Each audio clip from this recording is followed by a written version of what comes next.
What's up guys, so I recently did a video on the DJI Ronin 4D and my first impressions. But since then I've had a bit more time to test it out and really put it through its paces. In this video I want to focus on using the Ronin 4D, getting some rolling car shots. So I teamed up with my good friend Hugo Will, who's a Los Angeles based DP, and we thought it would be fun to compare it to other different car rig setups ranging as much as $100,000 to as little as a few thousand. But before we begin, I do want to thank Storyblocks, who is the sponsor of this video, but more on that a little bit later. Now, since there's a lot of information here, we're going to be splitting this up into two reviews. I'm going to be talking about using the Ronin 4D, mounting it directly to a motorcycle, and we're also going to be using the Tilta Hydra car mounting system that we'll be using on a vehicle. And since we're already going to be using the Tilta Hydra system, we're going to be also rigging this up to a RED Komodo using Rokinon Cine lenses to see if there's a big difference in quality. Now on Hugo's video, he's going to be focusing on a full cinema camera rig setup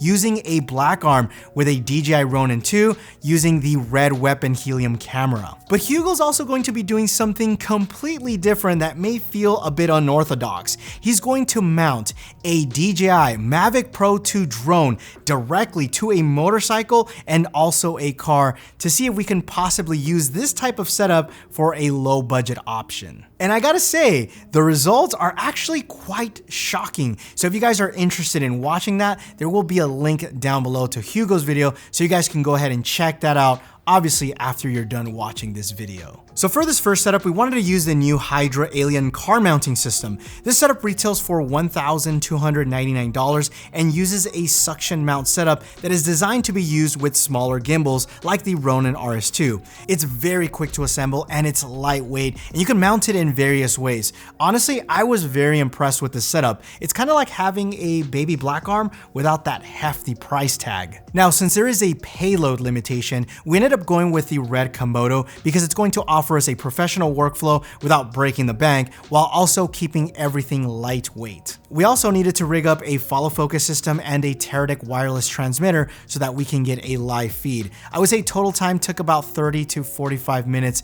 to build this whole entire setup. Now for a project like this, you need at least a minimum of 3 people. You have a driver, camera operator, and a first AC to pull focus. So for these car shots, we filmed my Tesla Model Y for an upcoming review. I figured it would be a great way to test out these different setups and see what kind of shots we would get. So here's what the footage looks like using this setup. Let's go ahead and take a look.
So what did you guys think?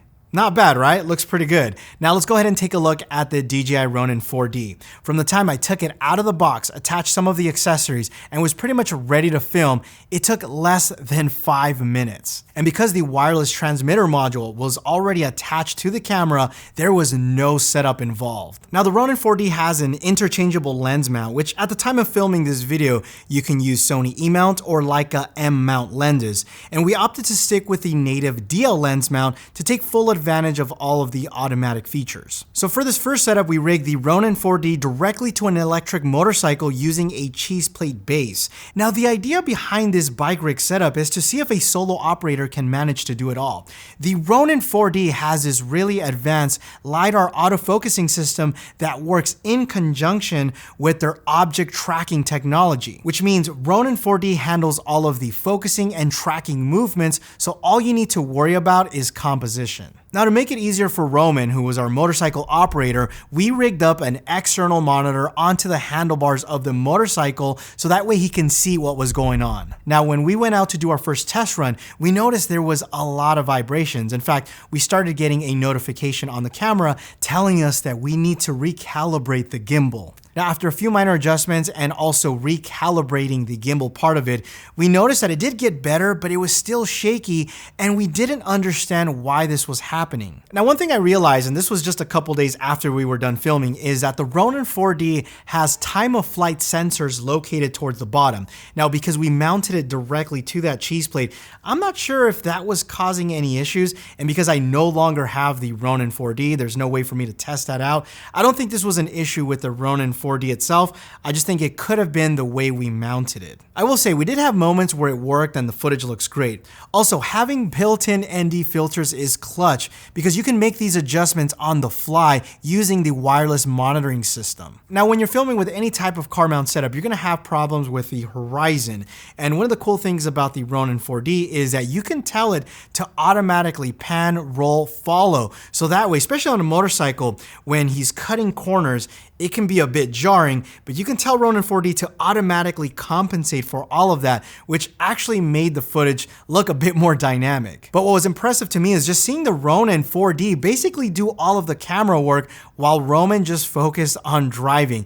That was pretty mind-blowing. Not to mention, the LiDAR autofocusing system worked phenomenal and we never had any issues. Now, since we kept having problems with vibrations, we decided to mount the Ronin 4D to the Tilta Hydra system onto the car to see if we would experience these exact same issues. Now, with the sun almost gone, this was also a great way to test out the low-light capability of the Ronin 4D. Now, since the Ronin 4D has dual native ISO, we set it to 5000, which is the next level up. Now, as soon as we took off, the footage was like night and day. It was extremely smooth. But what really blew my mind is when we hopped onto the freeway, the sun was pretty much gone, and the tracking autofocus locked onto my car, and it just worked flawlessly. I mean, even when cars passed in front of me, it never lost focus and tracked me without any problems. This was honestly a really complicated scenario because you have traffic that you can't predict their movement, and we're switching lanes and moving around without any type of coordination.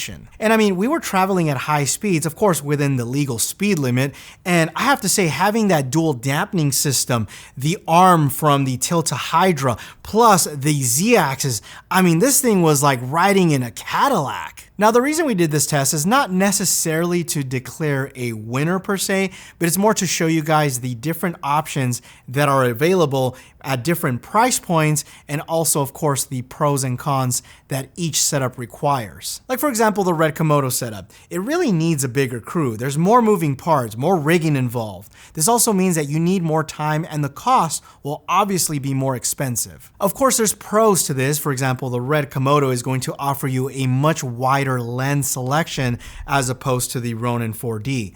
RED Raw is an outstanding codec that just plays nicely, and also you can match it with some of the higher end RED cinema cameras that are available today. Not to mention, for color grading, it's just such a great codec. The Komodo also has a global shutter system, which is perfect for fast moving scenes and also ideal for car shoots like the one we did.